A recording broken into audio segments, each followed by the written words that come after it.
Hi, I'm Utsav, a behavior researcher by training and a slow traveler by passion.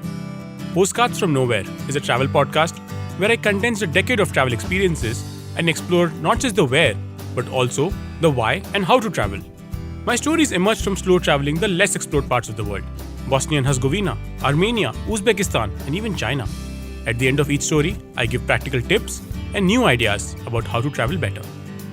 This week, we travel to Wayanad in Kerala and discover the connections between malaria, blood-sucking leeches, and the lessons for us in the Wayanad Ramayanas.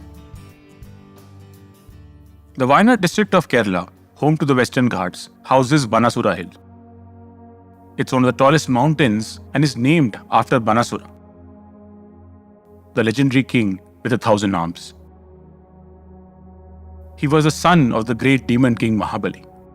Banasura is believed to be the king of the aboriginal communities who ruled Wayanad in ancient times. Owing to the extraordinary powers granted to him for his penances, he got Shiva to guard his fortress on Banasura Hill. One day, Anirudh, the grandson of Krishna, chanced to pass that way and saw the beautiful daughter of Banasura. They fell in love. However, Banasura was not pleased and ordered Anirudh to be caught and thrown into prison. When Sri Krishna heard of this, he reached the place along with his forces, resolving to defeat Banasura in battle. But this presented a problem. Based on the agreement between Banasura and Shiva, the latter could not refuse to wage a war against Sri Krishna. And so began the battle between two parties of equal strength. It continued for days. Finally, Shiva used his weapon known as the Ushna Jwaram or hot fever. To stop Shiva's weapon in its tracks and wipe out Banasura's army, Krishna used his weapon known as Shita Jwaram or cold fever. Banasura had to either surrender to Krishna or be prepared to perish. Banasura agreed to release Anirudh and give him his daughter's hand in marriage. However, as a result of the cold fever arrow by Krishna, Wayanad was caught in the grip of malaria for centuries. A folk tale which explains the prevalence of malaria in Wayanad. Is there any credence to it? A report on the administration of the Madras Presidency reveals that between 1867 and 1877, the number of deaths owing to malaria went up from 110,000 to 230,000.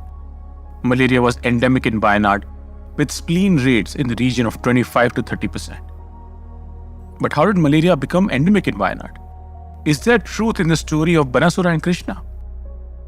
Till the 1820s, Wayanad was a practically unknown territory covered with heavy forests. The British colonialists saw the opportunity in plantation agriculture.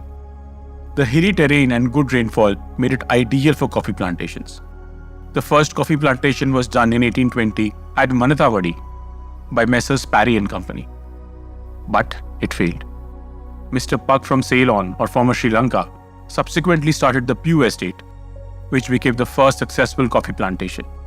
Over the next 50 years, there was a rapid rise in the plantations of tea and coffee. But these plantations needed labor, and thus began a wave of migration from neighboring Mysore. The growth, however, came at an expense. Forests. Large tracts of the forest had to be cleared. Kalpetta is the administrative capital of the Wayanad district, which serves as a tourist hub as well as center for trade. In 1940s though, it would have been a very different situation. The roads and bylanes were littered with corpses of people who had been waylaid by malaria. The majority of these corpses were plantation workers. But the mosquitoes were not the only scourge that afflicted Wayanad. There was another which affected plantation workers and owners alike. In the book, A Planting Century, the first 100 years of the United Planters Association of Southern India, one can find how the plantation owners viewed themselves. Several hardy Englishmen, wild Irishmen, and dour Scots thought that there was both adventure and money. These pioneering individuals trekked miles every day, hacked their way through jungles, followed the elephant trails, dared tigers, leopards and snakes, suffered the plague of leeches, shivered in the almost year-round damp and cold, shook with perennial malaria, went down with numerous other fevers. The plague of leeches. Wayanad enjoys a good amount of rainfall, which is peak leech breeding season. Almost every travel account of Wayanad has a mention of travelers being attacked by leeches. However, there is one town in Wayanad which is free from leeches. The town of Pulpally, known otherwise for the high-quality wild honey, has a legend to its name. Pulpally is situated in the northeast part of Wayanad, adjoining Karnataka. It houses the only Sita Devi and Love Kush temple in Kerala, the only temple which has deities of love and Kush installed. It is believed that when Sita was abandoned by Ram, she reached Pulpally and was given shelter by the great sage Valmiki. The place in Pulpally where Sita gave birth to love and Kush is called Valmiki Ashram. But wait, why is the Ramayan happening in Wayanad? Wasn't all the action happening up north near Ayodhya? That's so because this story belongs to the old tribal Ramayan tradition in Wayanad. In episode 109, Reclaiming India's Linguistic Heritage, 300 Ramayanas, we discussed at length what Tulsi Das, the author of Ramcharitmanas, said succinctly. Rama is born in countless ways, and there are tens of millions of Ramayans. The Sita Devi temple is a great example of the plurality of Ramayan.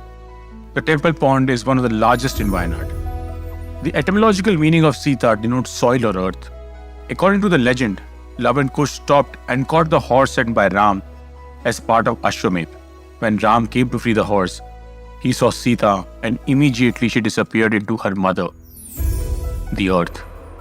While going down, her hair was caught by Ram and thus the name Cherattin Kavu to the spot. Cherattil Amma or Sita Devi is the presiding deity of this temple. This temple is only 1 kilometer away from the present Sita Devi temple. But what about the leeches?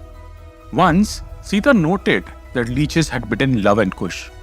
She was so angry at the leeches that she banished them from the region. And even today, the area of Pulpally is free from leeches. Another significant thing about this place is that a large number of termite mounds or Valmika can be seen at different spots.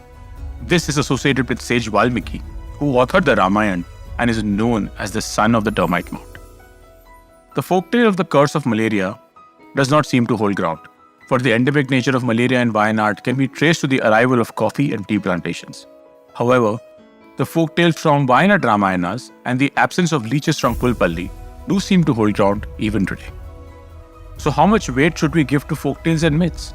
Especially given that how much of religion and identity often relies on these myths.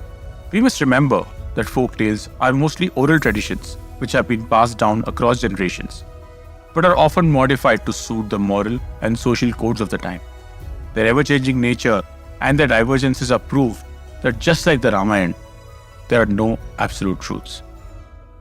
Our world inherently is alive, polyphonic, and pluralistic. If you like this podcast, don't forget to check out other interesting podcasts on the IVM network. You can listen to us on the IVM Podcast app or ivmpodcast.com. You can also follow us on our social media. We are at IVM Podcasts on Twitter and Instagram. If you want to reach out to me, I am Utsav Memory on Twitter and YVTravel42 on Instagram.